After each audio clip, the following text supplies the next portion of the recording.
Good morning. No, I keep doing that. Hello, everybody, and welcome back to my channel.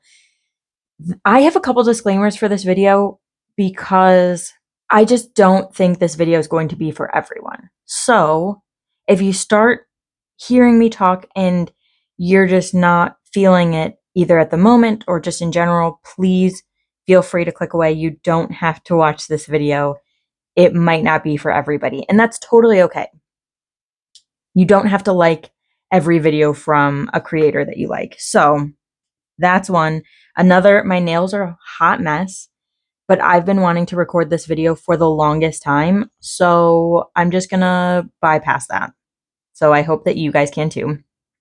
Also, if you are a beginner to tarot and you're still nervous about the scary cards, this video probably definitely is not for you because I'm going to be talking about the scarier sides of the cards, and I just don't want to scare you off of tarot. So if you're newer to tarot and you're still kind of uncomfortable with these cards, this might not be the video for you, but I do have another video talking about the Tower where I connect it to the Chariot that might be a better fit. So if you are still learning tarot, this probably isn't the video for you. If you are intermediate or advanced, I feel like you might like hearing this kind of perspective. So let's just get into it.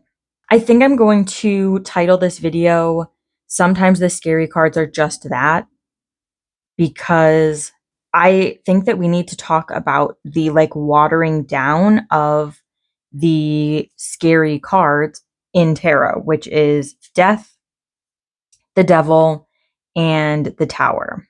Those are the big three scary cards that I picture and that I think that we as tarot people like to warn beginners of and be like, oh, it doesn't mean this exactly. Like, you're not going to die if you get death and all of that stuff. Like, that's what we warn them of. And the Tower is just like a sudden change. It could be a good one, but it's change. And death is also change at the same time. So these are the scary cards that I think people are intimidated by when they first start tarot. Also, disclaimer, these are all only my thoughts. This is just me getting my thoughts out of my brain and into the world. It's not at all something that I'm trying to teach people about. It's not like if you disagree, it's totally okay. I just want to get my opinion out because this is how I'm feeling at the moment. So I just wanted to share that a little bit with you guys. I have had what feels like the longest Tower moment of my freaking life. I have gotten the Tower since August of 2022, and that year for my birthday was also the Chariot / the Tower, I think. Yeah. So it was just a crazy towery time. And then this month, I'm filming this December 31st. So hello from the past. This month was also a Tower month because I pulled the Tower for this month ahead reading, which is great, of course. And I've had lots of Tower moments in this month, and it just kept confirming what I'm feeling and what I want to talk about today, which is, as I mentioned before, because I'm kind of rambling, the scary cards being actually scary and meaning exactly what they say they mean. I have a couple of decks here. I will talk about them first. So we have, of course, my beloved Herbcrafter's Tarot right here. We have the Tildwick Tarot. We have the Tarot Noir, which is my favorite Marseille deck and really the only Marseille that I actually read. We have the Children of Litha Tarot. And this is the Elemental Power Tarot. This is the Witch's Wisdom Tarot. And these are the cards that are connected to the three scary cards. So something that bothers me a little bit is the watering down or the changing of the scary cards, the Death, the Devil, and the Tower, to make them more palatable for people, because I think that they do mean these things sometimes, and we need cards that show negative things in decks. The Witch's Wisdom Tarot, I love this deck, but the thing that really turned me off from it is death being rebirth. And I think that I don't have a problem with it being rebirth, because yes, like, we are, once we go through a moment of ending, we are reborn anew, and we feel like a new person, and we have all of these new things. But in order to get to this rebirth, you have to still have an ending. Like, something still needs to die in order for you to be reborn. So I think that this is a little bit jumping the gun, almost. Rebirth was the only one that I really had problems with, because I think that we need the confronting cards. So I'm just gonna lay these out and just talk to you guys, because that is what I'm feeling right now. So I have been going through a bunch of stuff, and I think that this video, so this is the first video that I'm filming for a minute, but I think that you guys will see another video before this one comes out, or maybe even two, which is fine. But I'm a little rusty, so just bear with me. Sometimes the scary cards are just scary. Like, sometimes death does just mean death. That's why I wanted to make that disclaimer for people who, like, don't think this video might be for them, to turn away, because I think some people aren't going to agree with me, and I think that some people aren't ready to talk about this, which is totally okay. But I do want to talk about this. So sometimes the death card can mean literal death. And sometimes it can mean, like, the death of the self. Not like, you know what I mean? Not like that, but like, I was this one version of myself, and then something happened, like a tower moment, and now I am having this whole, like, identity crisis, and really am like, who am I anymore? Like, what am I doing? And that's what this moment can be about. And I really like these cards because they don't shy away from this meaning.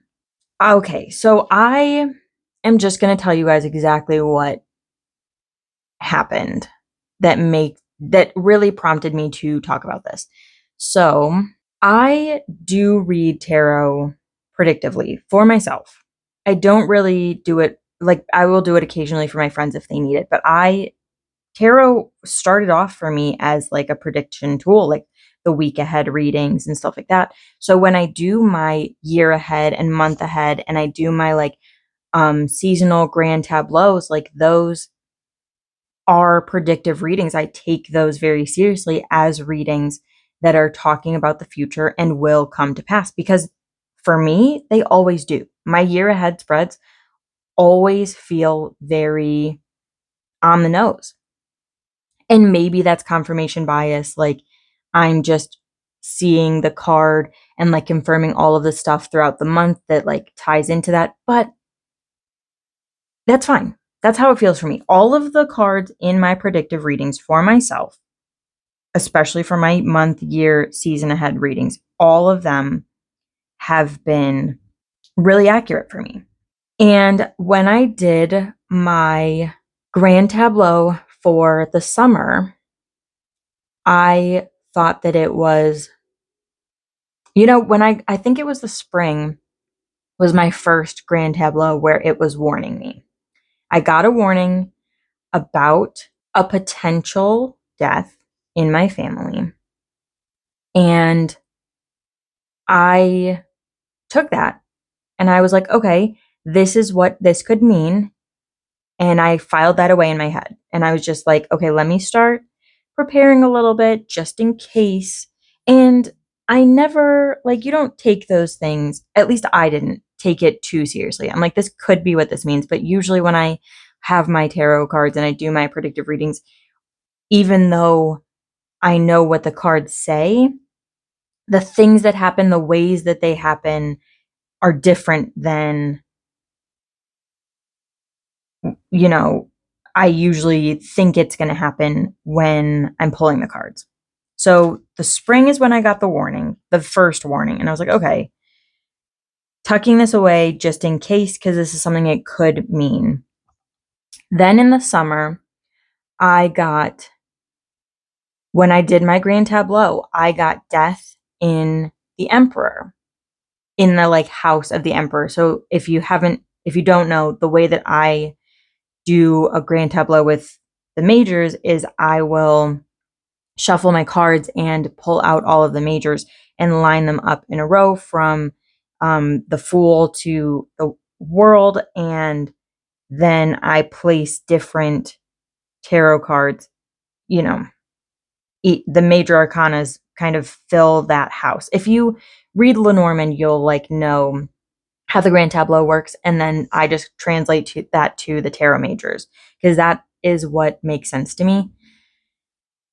I will link a video for that if you want to see that as well. So I got death in the emperor card, and I said, okay, this is the second time that I've had a kind of warning like this.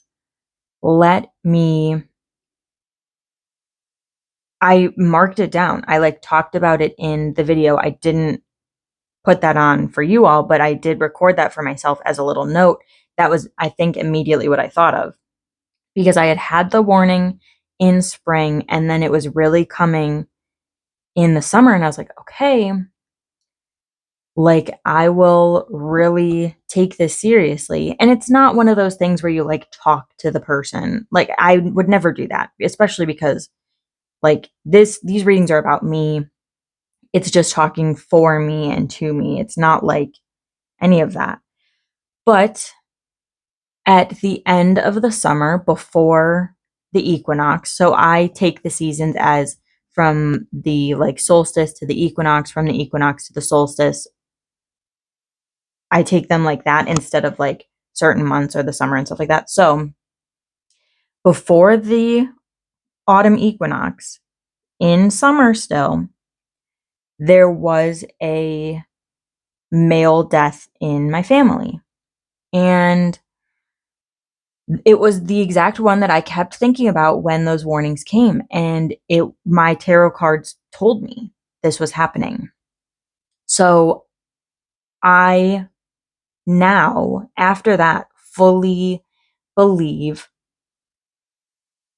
that these cards can mean this. Like I used to be like, yeah, death is never literal death. Like it's always like a change. It's always, like an ending, but like not a permanent ending.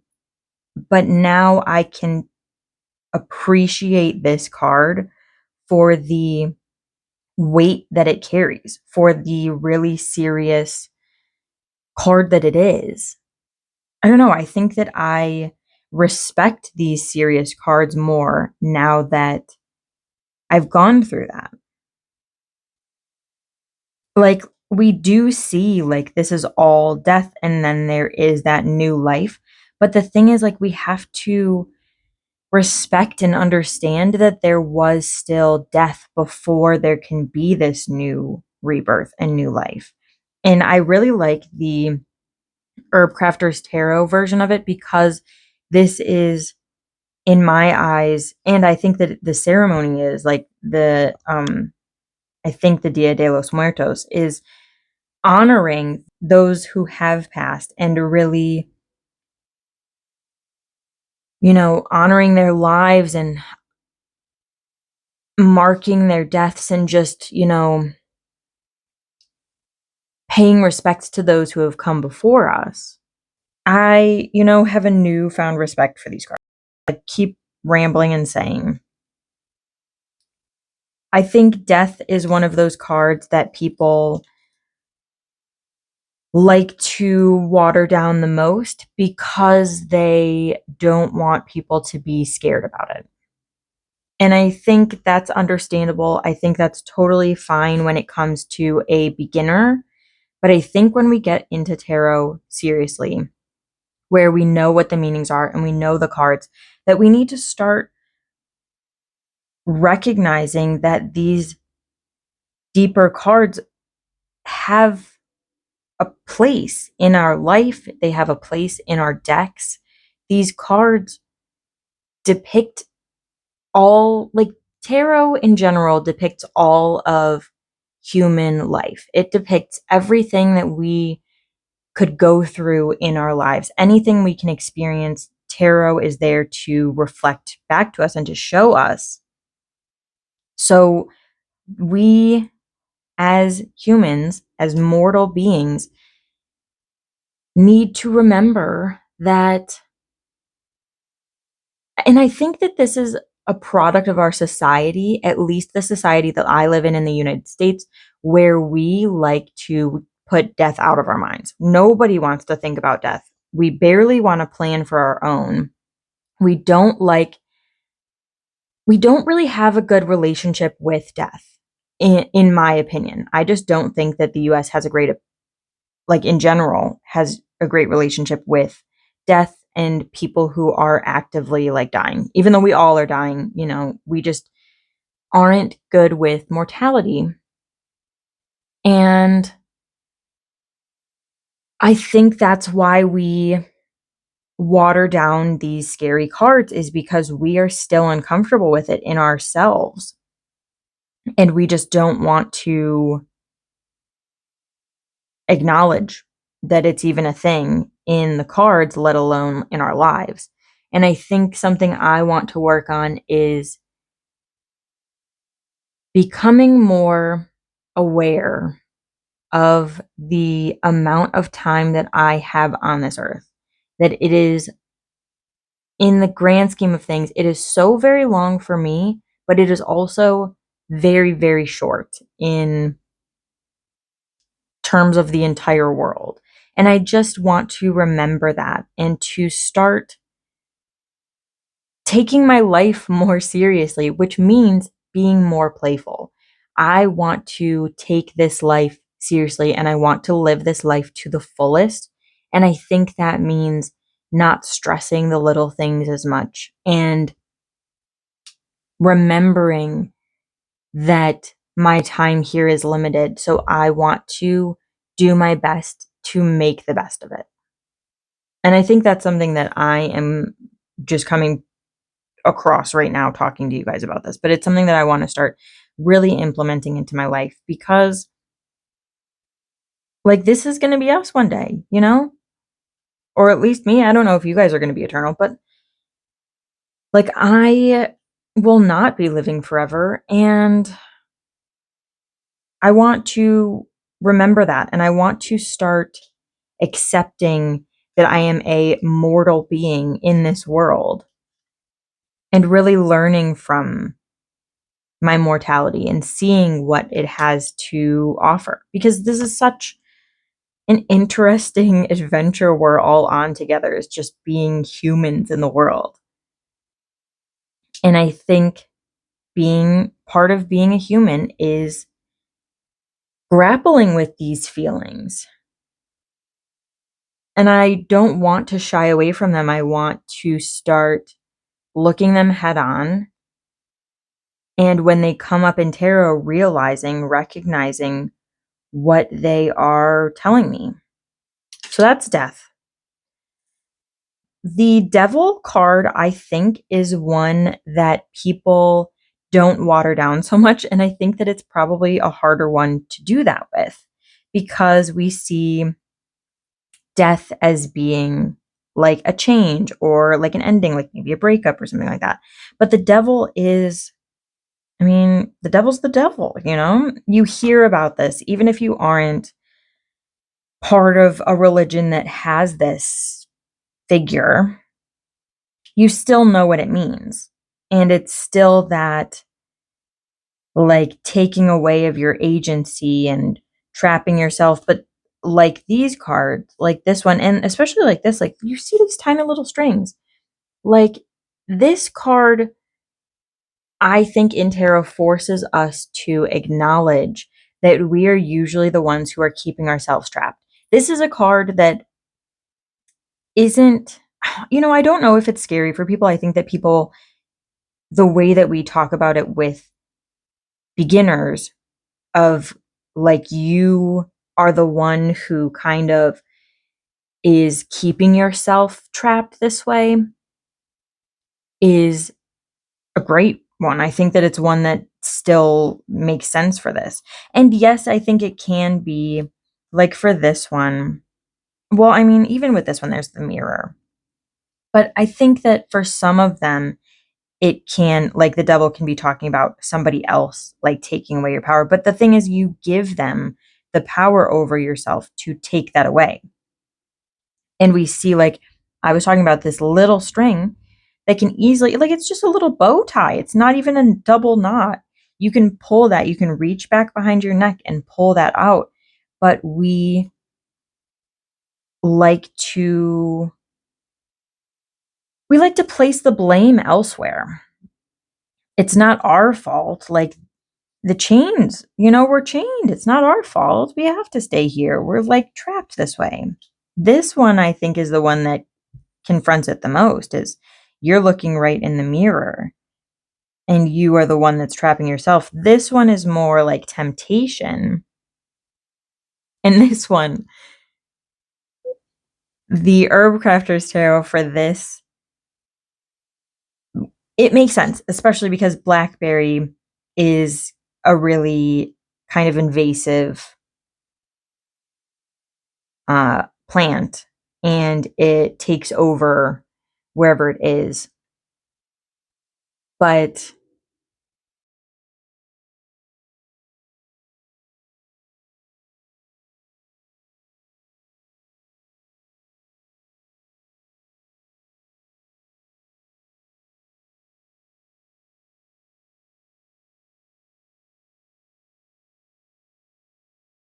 to like introduce people to the scary cards. The Tower is one, I don't know about you guys, but the Tower is one that I've gaslit myself into thinking can mean like just big changes, which, yes.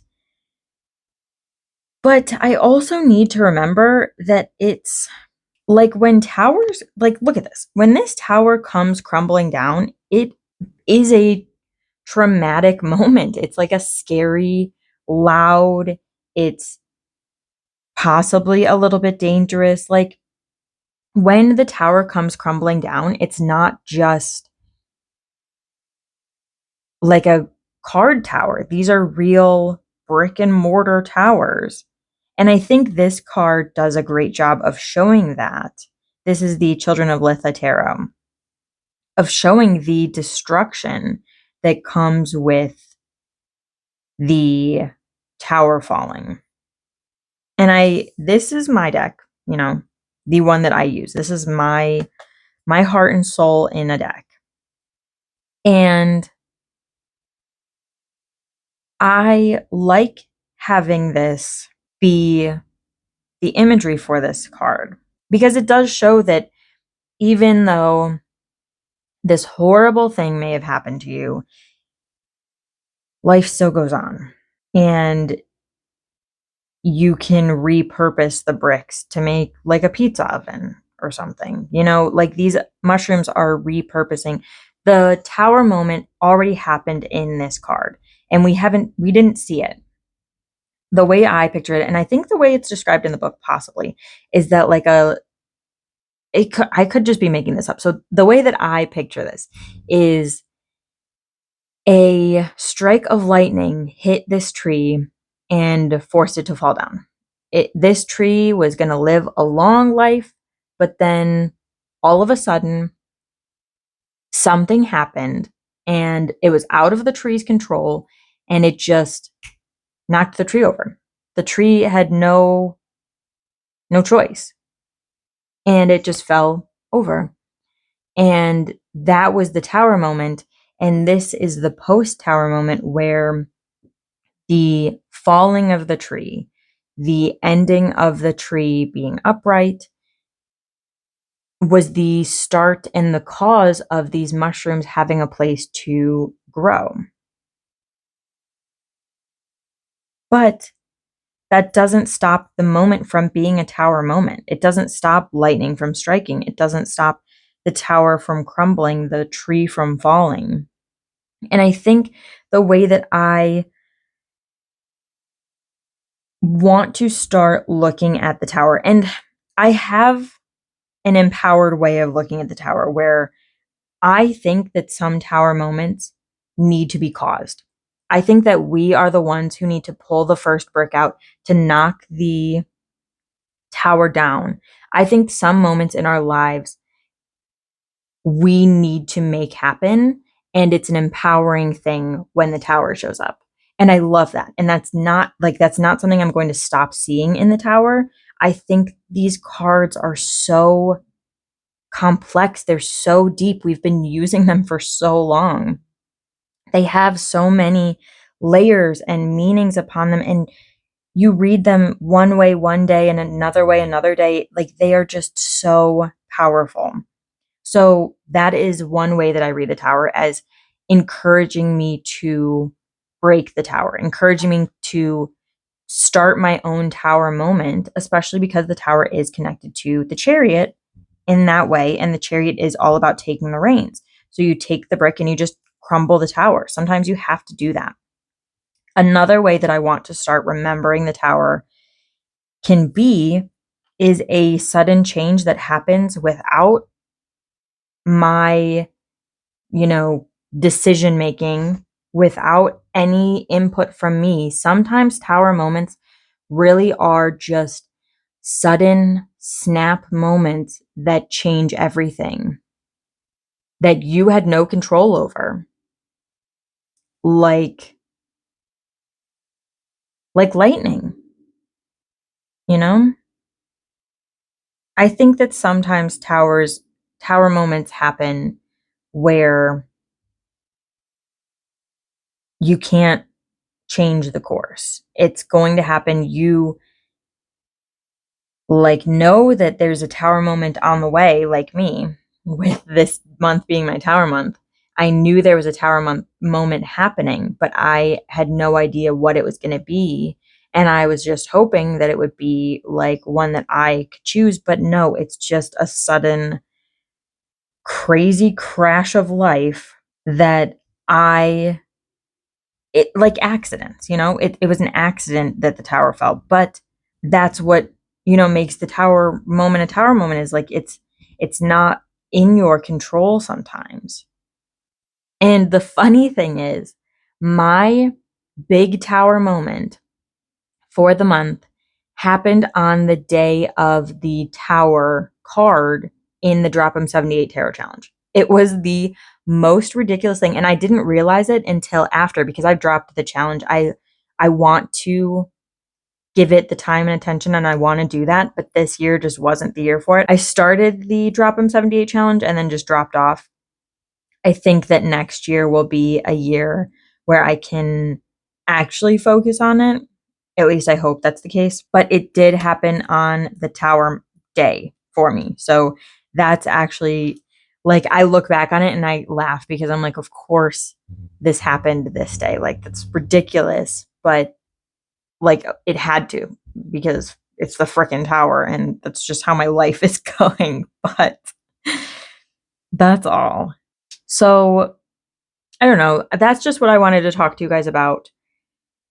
I hope this made sense. I feel like I just rambled, but I feel better getting it all out now. I feel better because this video has been stewing in my brain since, not September, since October at least, and it's December 31st. So I'm glad I'm getting this out before the end of the year. I feel like this is like a purging time for me. I'm just getting rid of all the stuff that I need to. So I'm getting out all the video ideas that I need to. And hopefully this will be the start of a more consistent filming and stuff like that, because I've missed hanging out with you guys, and I am watching videos and consuming stuff, and I think now is the time to start making again. So I'm feeling excited about that. I'm feeling inspired, and it does go through waves. Like, I want you guys to know that, like, I will never be gone forever. And if I am, I will tell you. Like, I would never keep it a secret from you guys. But that's what I wanted to talk to you guys about. Is that sometimes the scary cards are just scary cards. I'm going to go film a video that you guys will see before this one, probably. And hopefully I will see you guys very soon again. We'll see each other again very soon. I'm feeling inspired again. I'm feeling excited again. So I will see you all in the next one. Thank you so much for hanging out, if you did. And thank you for always watching and commenting on my videos. I love talking to you guys and hearing your thoughts. So I hope you all are doing well. And I will see you in the next one.